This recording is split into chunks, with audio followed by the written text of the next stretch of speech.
Thank you. Maharishi, I am a student from India, and I'd like to ask you a question about the different types of yogas, because lately, even though I'm a great believer of TM, that's why I'm here, but it still casts some doubt in my mind.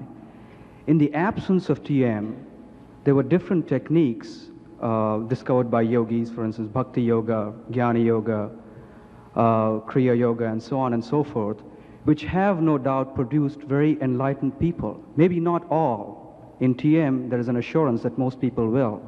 But in these techniques, only a few advanced masters have reached it. And I'm confused as to why did it have to wait till Gurudev for this to come out? Because India, as you yourself have called it, is the mother of wisdom, and Indians love truth most. Why did it have to wait till Gurudev to come out? Because the cycle of knowledge, revival and extinction of knowledge, revival and extinction of knowledge. India has gone through all kinds of revival of knowledge. So this is up and down, forgetting the real wisdom. Unfortunately, the whole of the yoga philosophy, has been very highly misinterpreted, very deeply misinterpreted. All these different yogas, Hatha Yoga and Raj Yoga, Laya Yoga, Mantra Yoga, these different disciplines, they have been in their spirit, they have been so natural. All that we talk of about the natural procedure of TM, this is the essence of yoga. But misinterpreted, yoga has become a means of disciplining the mind, controlling the mind. Control is opposed to evolution. All these systems, Mantra Yoga, Laya Yoga, Raj Yoga, this Kriya Yoga also, Yogananda taught in the West. All these different systems, they have been interpreted to get control of the mind through the process of concentration. Repeated practice of concentration will inculcate a natural state of control. So ever since yoga, all these different systems, ever since the control was advocated, the philosophy of yoga lost its charm, lost its effectiveness, lost its utility, lost its universality. And what has resulted from that loss is suffering everywhere throughout the world. Suffering is only due to not properly understanding the philosophy and practice of what is called yoga, union. Yoga means union. Now, through our own experience, we know that mind is brought to that universal awareness. This is union. Individual mind comes in unity with cosmic intelligence, with universal awareness. This is the state of union. Now, in this happening of mind coming to be united with universal awareness, in this happening, it is our experience that breathing is influenced, body is influenced, senses are influenced, they turn inwards. As the mind goes deep in, the senses cease to experience outside, they turn inwards. Breathing becomes so refined, body becomes so relaxed, it just doesn't move here and there. Again, it is our experience, the the habits of behavior change, attitudes change. All the negative habits drop off, positivity springs. In the field of behavior, in the field of the senses, body, mind, prana, all these different spheres of individual life are influenced. Yoga philosophy is such a perfect and self-sufficient system of integration of life that it can pick up, it means the philosophy of yoga, it can pick up any aspect of life and through that create the same effect of all the aspects converging to that state of union. This is the perfection of teaching. In TM, we are taking into account the natural tendency of the mind, the nature of the mind we are considering. And considering the nature of the mind, we take the mind to that pure awareness. But we see that as the mind comes to that pure awareness, to that state of yoga, body, senses, breathing, environment, the whole thing is conducive to the mind's march in that way. Now, philosophy of yoga considers all these things separately, and by taking into account each of them separately, it produces the same effect that the individual is in union with the universal awareness. Body is taken into account, and this is the chapter of Hatha Yoga. Hatha means force. By force, one would transform the body to a value where awareness of the individual will be in tune with that universal awareness. So, Hatha Yoga starts to advocate bending of the body here and there so that the structural transformation and material transformation, it advocates lots of various practices so that impurities in the system, impurities deposited in the system along with the stresses may come out only by taking the body into account.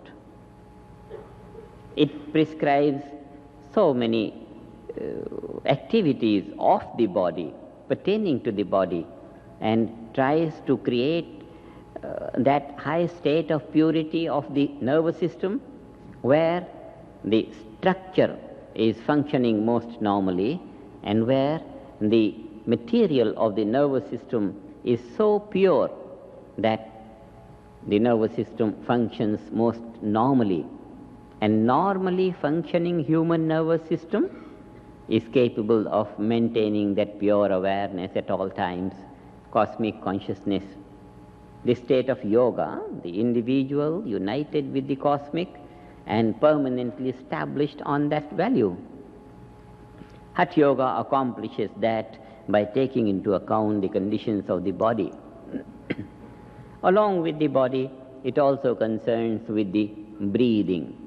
Some breathing exercise, some deep, some shallow, some quick, some fast, different patterns of breathing in order to break the natural pattern of breathing and culture the breath to be so refined that the whole system could be helped for increasing purity. Is Hatha Yoga. Mantra Yoga, taking the mantras. Along with the mantras, breathing is associated, and all kinds of purity in behavior, in eating, in drinking, and all kinds of do this and don't do this, eat and don't eat, like that. All these various systems in order that the breathing could become refined. And every aspect of yoga, every class of yoga is perfect and is so scientific that it accounts for the perfection of the philosophy. It's so perfect. You only take the body into account and this. See, it's like the table has 4 legs and you draw one leg of the table and all the other 3 follow that. You take this leg and draw this from this side, all the 3 will follow that. So you pick up from anywhere, produce the same effect of all following one. It is this perfect knowledge about all these various fields of individual life that produce the different styles of handling these different aspects of the personality and raising the individual personality to come to that level of cosmic intelligence. Very perfect. But in its essential nature, yoga is what I said just now. But in its misinterpreted form, yoga is as is prevalent in the market today. The purpose of yoga philosophy was not to force and goad or discipline by force. Something should be incorporated in the daily routine whereby, without any sense of control, the whole stream of life as it is advancing in its purity as well. And a time comes much before the end of life that man could rise to the highest state of awareness, to the full state of purity of the body and mind, integrated personality. But the effect in the various systems as taught today for the last many 100 years in India and elsewhere, all the books on yoga that you find, the primary teaching is control. Control the body, control the mind, control the breathing, control life. And once for all we should know, control is opposed to evolution. Control is opposed to evolution. Life spontaneously proceeds towards higher levels, evolution. As I said in the morning, the force of creation is embedded in the force of evolution.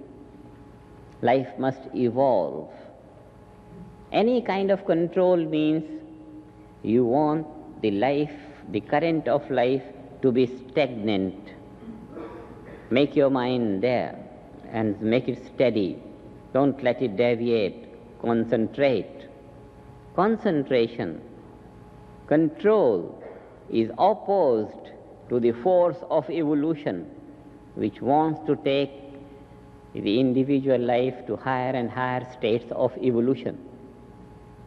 Control is damaging to the purpose of life. Evolution is good. Natural. That is why we are so much emphasizing, and we are so proud of this emphasizing, that very naturally the mind should be brought to bear upon the infinite value which is there deep within us. Very naturally. Any control, any concentration, we have seen in our practice. We know from our own experience that any inception of desire or any analysis, any manipulation, any expectation, it just is jarring to the mind. You feel as if you get headache here and headache here, something. Slightest intention to concentrate produces strain. And what will happen when the whole philosophy of integration is based on the principle of control. From our experience we know that slightest idea that I must transcend, not even must, maybe this time I will succeed. Even faint expectation, very faint idea of concentration puts a resistance to the process. So when the idea of concentration puts a resistance to the process, what will happen when we start on the project of concentration? That is why, even though in itself yoga philosophy is so perfect, but in its misinterpreted form, it is only damaging to progress and evolution. It's only damaging. When I first visited Germany, there are hordes of yoga teachers, numberless yoga lehras. They call lehra, yoga lehra is yoga teacher. All the yoga lehras. In about 6 weeks' time, 10 very strong centers in all the biggest towns of Germany sprang up. And this was a big news. In 1.5 months, the whole country was shaken for its ideology of yoga. And the questions that were in the general meetings, in the halls, mostly about concentration, control, and I was outright, I didn't know that all these yoga teachers have been advocating strict discipline, very strict discipline. You mustn't go to cinema, and you mustn't smoke, you mustn't drink, you mustn't do this, you mustn't do this, mustn't do this. Thousands of families in Germany were following those strict disciplines with the hope that some day, when the whole system is purified, they are going to enjoy that unbounded bliss consciousness. That temptation of samadhi made them live all those restricted lives, very sincere seekers. But years are going by and they are not accomplishing, because they are told that impurity of the system and this, all this, all this. At the end of the first tour of Germany, there was held a Congress, German Congress of the Spiritual Regeneration Movement. And the whole thing was such a grand success, the whole country, papers and all this, thrilling with this new thing that you can have samadhi in a natural way and you don't have to go through years of discipline and all.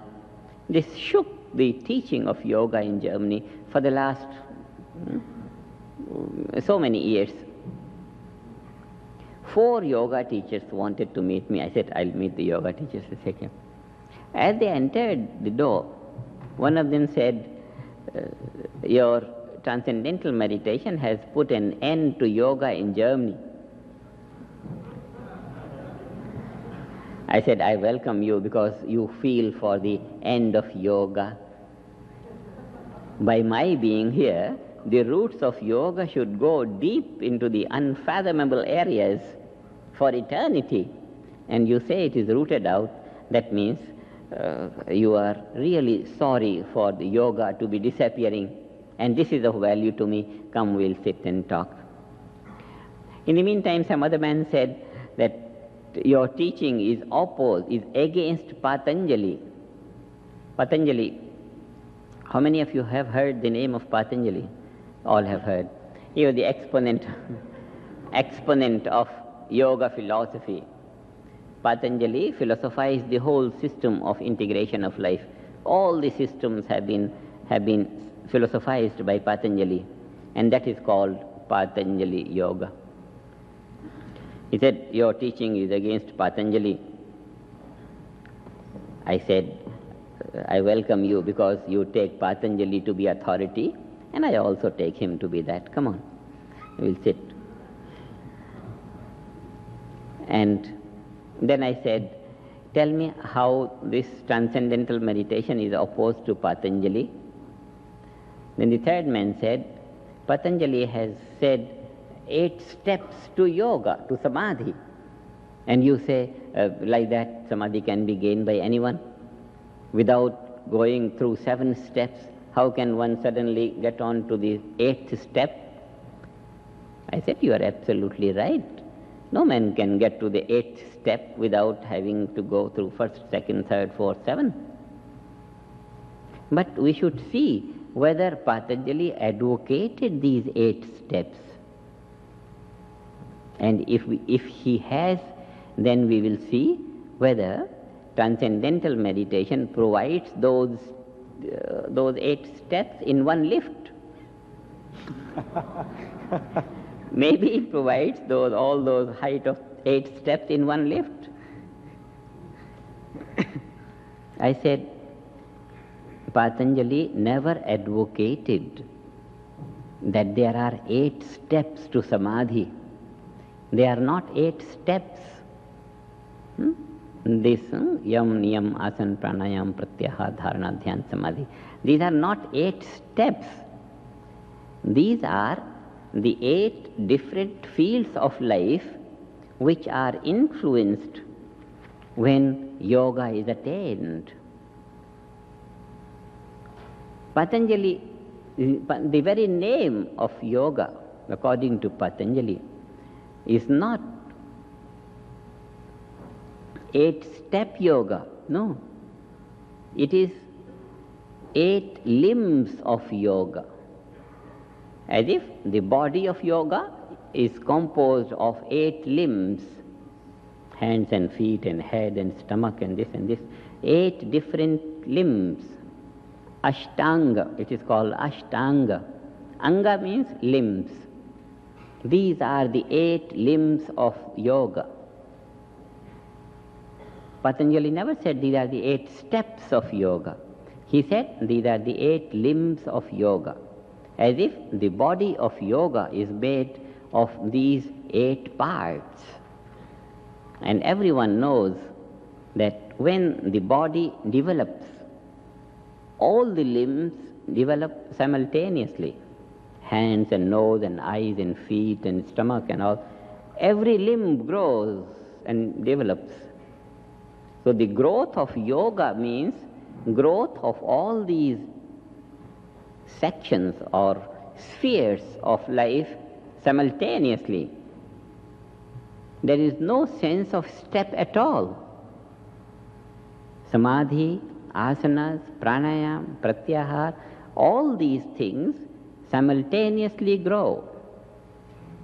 That means if one grows 1 unit of samadhi, then all the 7 others also grow to that 1 unit. If samadhi grows to 90 units, all these 7 spheres also grow into their value to the same extent. The growth of personality, the growth of the senses, the growth of the mind, the growth of prana, the growth of the body, the growth of the relationship with others, the growth of the influence that the individual produces for the entire creation. This growth is uniformly accomplished. The uniform accomplishment of growth in all spheres of man's concern, in all spheres of man's life. Therefore, there is no sense of steps. Samadhi is not the 8th step. All of the 8 are found in every step. And this we can conceive, meditators of transcendental meditation can appreciate what Patanjali said about the 8 limbs of yoga, 8 parts of yoga. We know that when we meditate, expansion of mind is one thing. At the same time, when we come out, open the eyes, artists have told us that their color scheme is better now. eyes open more, perception is sharper than before. So this is expansion of the ability of the senses. Senses become more acute, sharper. They are able to appreciate things in their truer perspective. Greater realities are perceived and started to be lived in life. In all these different spheres, prana naturally becomes refined. We are not required to do anything for the refinement of prana. Naturally, prana is refined. With all these experiences on our personal level, we understand Pātanjali to have advocated only transcendental meditation. The soul of all the yogas. This is yoga philosophy. We are not responsible for the misinterpretations of samadhi, and if misinterpretations have become common everywhere, we can deplore the whole situation and start refreshing the whole atmosphere. If everything has gone wrong, someone in India said to me, in open lecture like this, and he said, "You mean to say that all these saints who have gone by were wrong and you only are right?" I said, when I see your life, I am only concluding that this new voice only is right. And all the old voices, from wherever they came, they must have come from the field of ignorance. We don't know who said it, but whosoever advocate concentration, control, the need of detachment, renunciation for enlightenment, whosoever he was, he didn't know what he was talking about.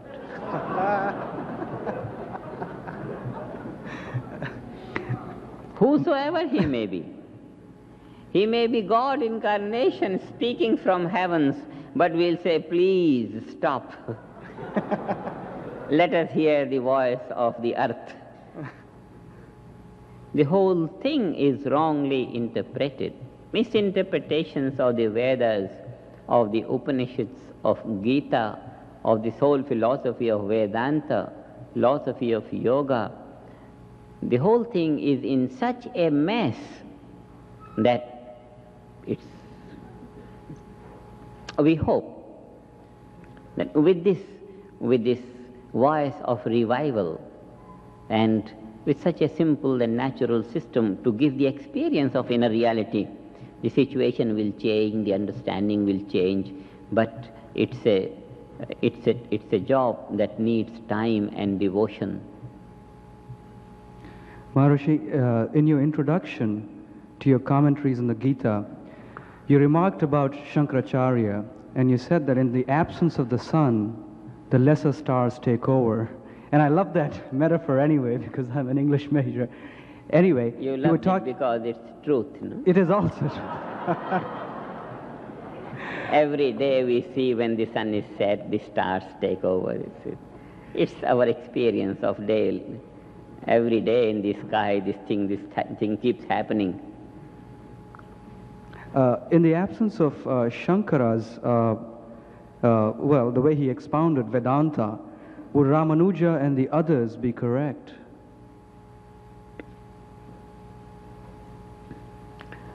The main mistake of Ramanuja and Madhva and all others was to disregard transcendental awareness.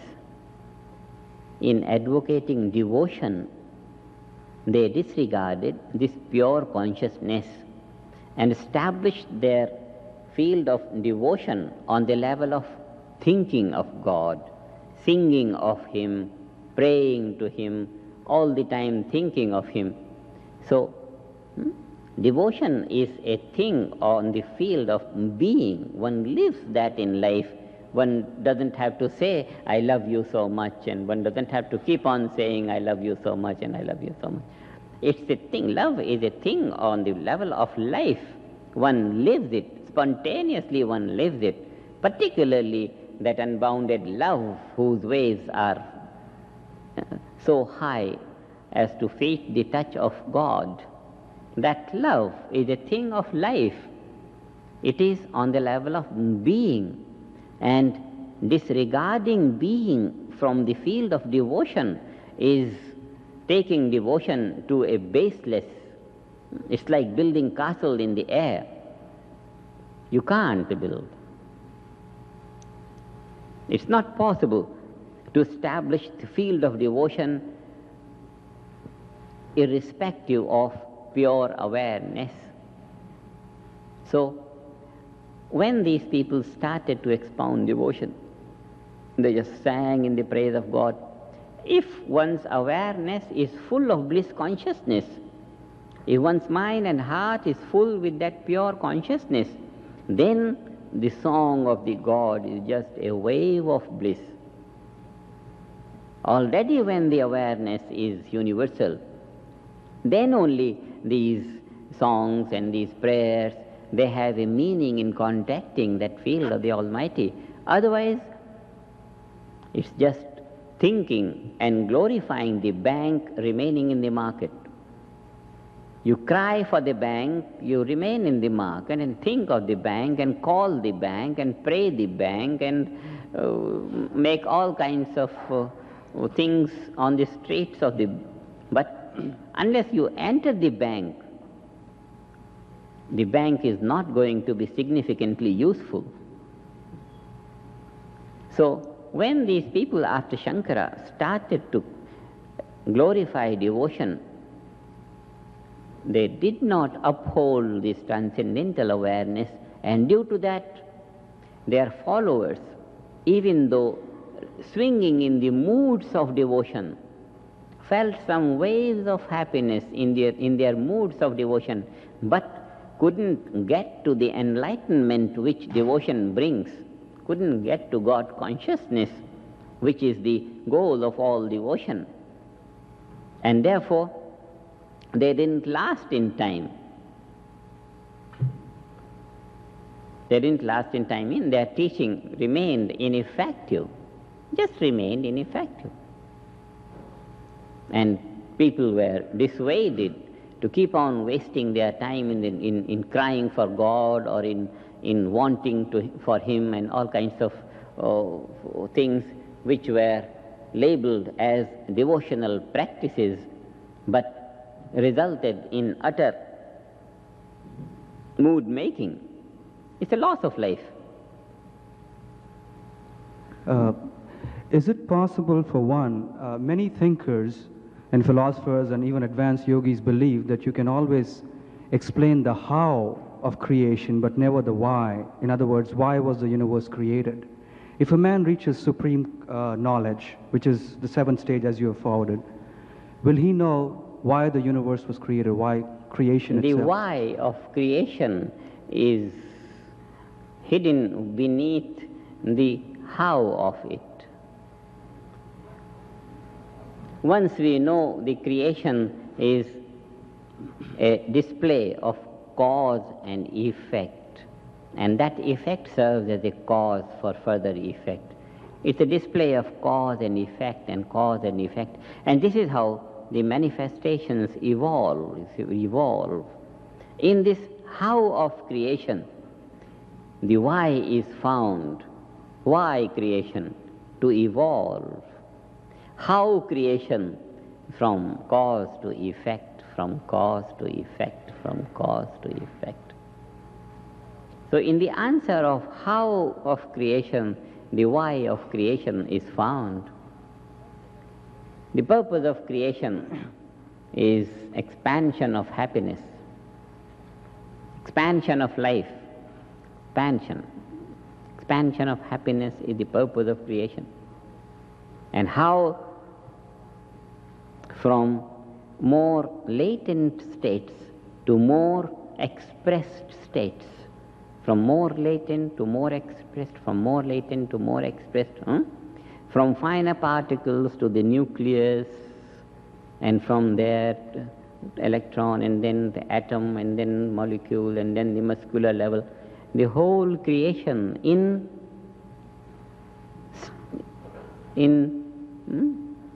sequence of evolution, from finer to grosser, from grosser to finer we experience in meditation. So from this way to that way, from that way to this way, and this is natural nature. The absolute evolves to the relative evolves to the absolute, and both ways life flows because it is meant to be that way. This is the nature of life. Perhaps I'm asking ultimate questions when we don't have too much time, but why does the one have to become the many in the unmanifested state? Because there is no fun in loneliness.